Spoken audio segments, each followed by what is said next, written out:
Hello everyone, myself Dr. Rishma. Today I am going to discuss RQ. RQ is an abbreviated form of respiratory quiescent. ठीक है, और इसको define कैसे करेंगे?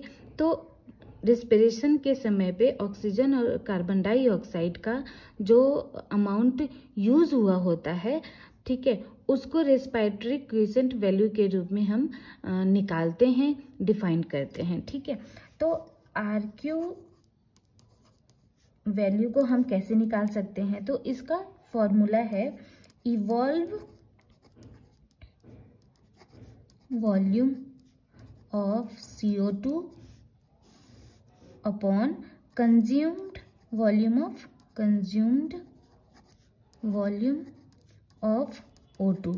Okay, per unit time और per unit weight के रूप में इसको निकालते हैं. ठीक है, CO2 अपॉन O2.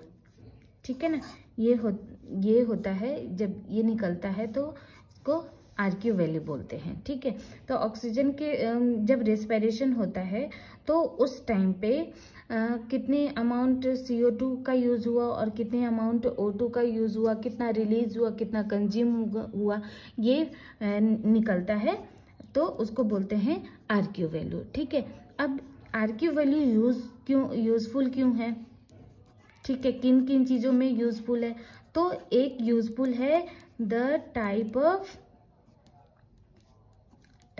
रेस्पिरेशन के लिए, टाइप ऑफ रेस्पिरेशन के लिए यूजफुल है. दूसरा ट्रांसफॉर्मेशन के लिए, ट्रांसफॉर्मेशंस, ठीक है ना, ट्रांसफॉर्मेशंस के लिए. तीसरा जो है रेस्पिरेटरी सबस्ट्रेट के लिए.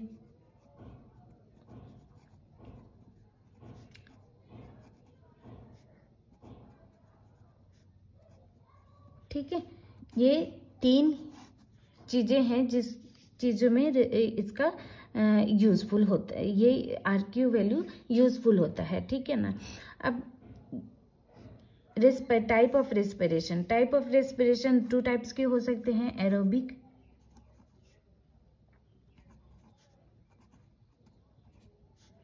एनएरोबिक.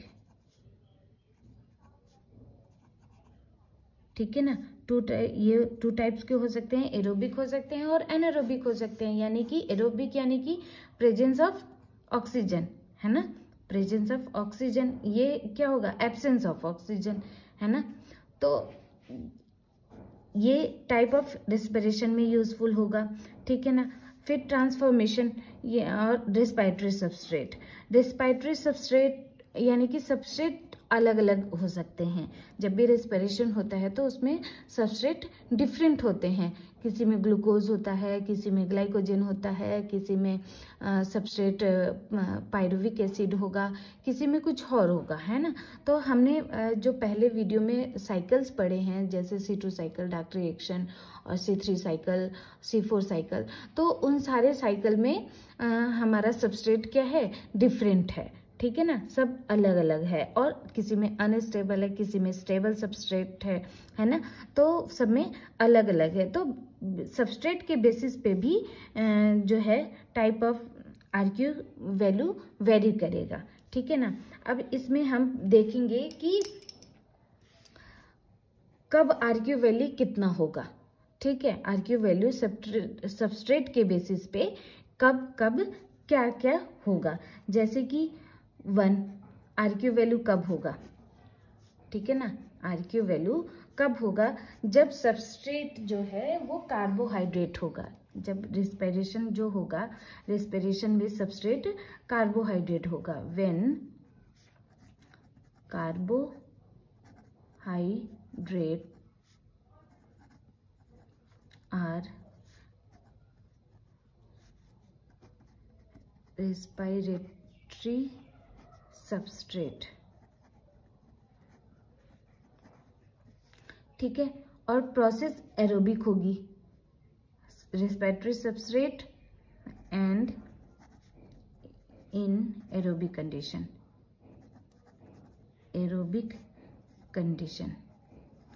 ठीक है ना, एरोबिक कंडीशन होगा तो RQ वैल्यू क्या होगा? 1 होगा. ठीक है ना, तब RQ वैल्यू क्या होगा? 1 होगा.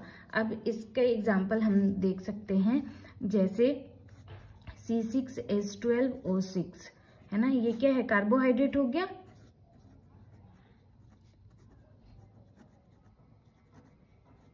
ग्लूकोज का होता है ना फॉर्मूला ये, और इसके साथ C ऑक्सीजन के प्रेजेंस कह रहा है ना, एरोबिक कंडीशन होगा तो 6 ऑक्सीजन के प्रेजेंस में ये इसका आरक्यू वैल्यू क्या होगा, 6 ऑक्सीजन के प्रेजेंस में 6 CO2 का फॉर्मेशन करेगा और 6 H2O का फॉर्मेशन होगा। ठीक है, तो यहाँ पे जो आरक्यू वैल्यू होगा वो कितना हो जाएगा, 6 CO2 6 O2। ठीक है, तो 6 से 6 कैंसिल हो गया, तो आरक्यू वैल्यू क्या आएगा, 1 आएगा, है ना। फिर सेकेंड कंडीशन क्या होगा, लेस देन 1। कब होगा लेस देन 1, कब होगा, जब रेस्पिरेटरी सबस्ट्रेट यानी कि सबस्ट्रेट क्या होगा, फैट होगा, फैट एंड प्रोटीन होगा, प्रोटीन। तो आरक्यू वैल्यू क्या होगा, लेस देन 1 होगा और 0 भी हो सकता है। ठीक है, ये कैसे अब हम देखेंगे इसमें। अब ये सबस्ट्रेट फैट और प्रोटीन, तो इसके एग्जाम्पल क्या होंगे ये देखते हैं। Germinating fatty seeds, germinating fatty seeds, ठीक है, कास्टर, मस्टर्ड, लिंसीड एक्सेट्रा। ठीक है, जब सबस्ट्रेट ये सारे होंगे तो उसमें आरक्यू वैल्यू क्या होगा, लेस देन 1 होगा और 0 भी हो सकता है। अब इसका एग्जाम्पल हम देखते हैं, तो एग्जाम्पल में क्या होगा, C57H104 और ऑक्सीजन 6 और ये 8 ऑक्सीजन के प्रेजेंस में है ना, 80 ऑक्सीजन के प्रेजेंस में किसका फॉर्मेशन करेगा, और ये किसका फॉर्मूला है, ये है ट्रोलिन फैट, ट्रोलिन। ठीक है, ट्रोलिन फैट ये किसका फॉर्मेशन करेगा, 57 CO2 और 52 H2O का फॉर्मेशन करेगा।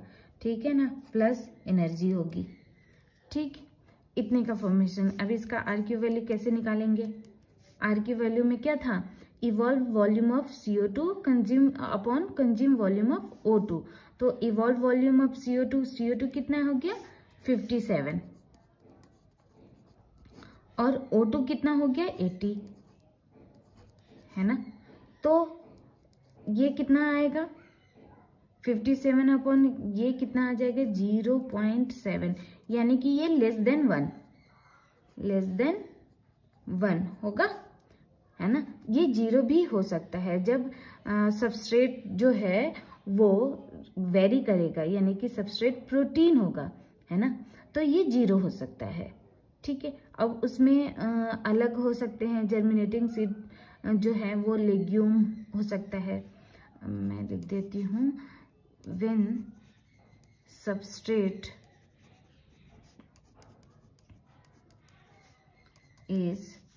विल बी प्रोटीन, है ना, प्रोटीन होगा तो ये लेस देन 0 हो सकता है, लेस देन 1 यानी कि 0। ठीक है, 0 हो सकता है। और इसमें ये जो प्रोटीन है उसमें क्या होगा, जर्मिनेटिंग सीड्स डिफरेंट हो जाएंगे, जैसे लेग्यूम्स हो गया, है ना, ग्राम,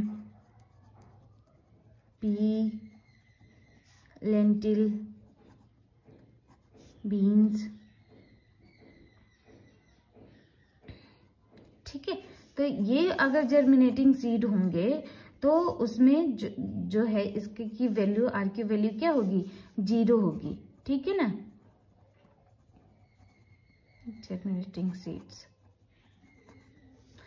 ठीक है। अब कंडीशन थर्ड कंडीशन में क्या होगा, मोर देन यूनिटी, यानी कि more than one RQ value कब होगा, मोर देन आरक्यू वैल्यू कब होगा, जब सबस्ट्रेट जो है यानी कि ऑर्गेनिक एसिड का रिडक्शन होगा, तब कौन से किस केस में, reduction of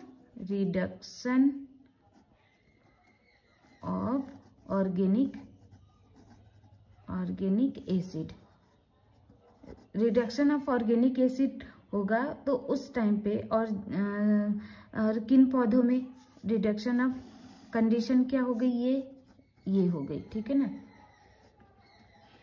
reduction of organic acid condition हो गई।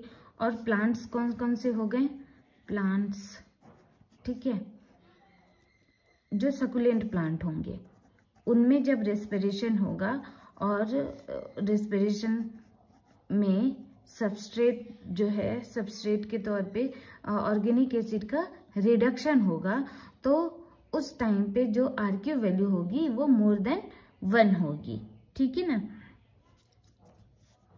वो कैसे दिखते हैं, 2COOH प्लस ये क्या है,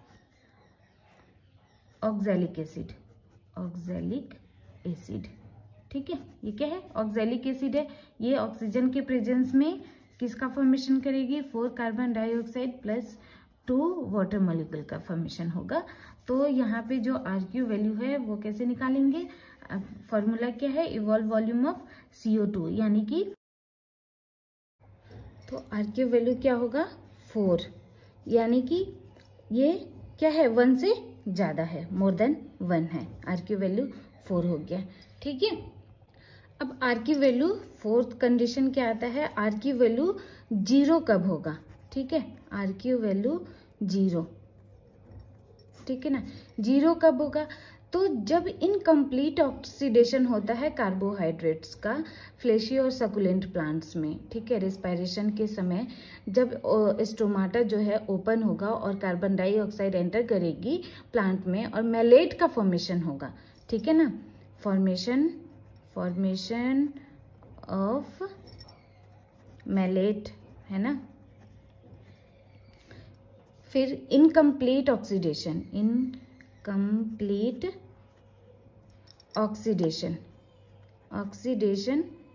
ऑफ कार्बोहाइड्रेट, ठीक है,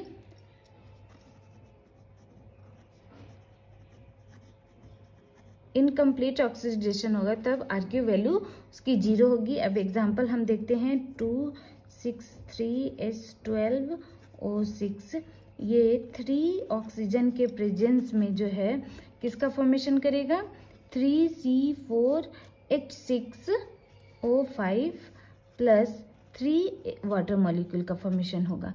तो यहाँ पे जो आरक्यू वैल्यू होगी इसकी क्या हो जाएगी, आरक्यू वैल्यू हो जाएगी 0/3O2 इक्वल टू 0, ठीक है, क्योंकि कार्बन डाइऑक्साइड तो है ही नहीं। फिफ्थ कंडीशन आता है कि फिफ्थ कंडीशन क्या आता है कि आरक्यू वैल्यू जो है इनफाइनाइट कब होगी, ठीक है ना, आरक्यू वैल्यू इनफाइनाइट कब होगी, जब एनारोबिक कंडीशन होगा, ठीक है ना, ऑक्सीजन के एब्सेंस में जब रेस्पिरेशन होगा तब आरक्यू वैल्यू क्या होगी, इनफाइनाइट होगी।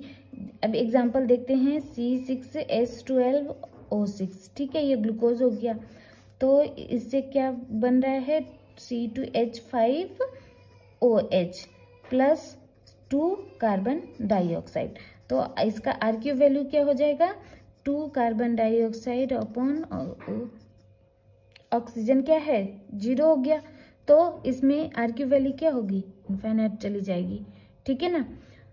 तो ये होता है, ये हो गया आपका आरक्यू वैल्यू की रेस्पिरेशन के समय कितने अमाउंट में ऑक्सीजन और कार्बन डाइऑक्साइड का इन्वॉल्वमेंट होता है, उस वैल्यू को हम कैसे निकालते हैं और कब कब कंडीशन क्या क्या होती है, तो आरक्यू वैल्यू वेरी करता है, ठीक है ना। इस वैल्यू को जो मेज़र करते हैं वो किसके रेस्पायरोमीटर के थ्रू मेज़र करते हैं, उसका नाम क्या है, गैनोम्स, ठीक है, रेस्पायरोमीटर, ठीक है ना। तो आज हमने आर की वैल्यू पढ़ा। अगर आपको समझ में आई हो तो प्लीज़ वीडियो को लाइक, शेयर एंड सब्सक्राइब जरूर करें। Thank you.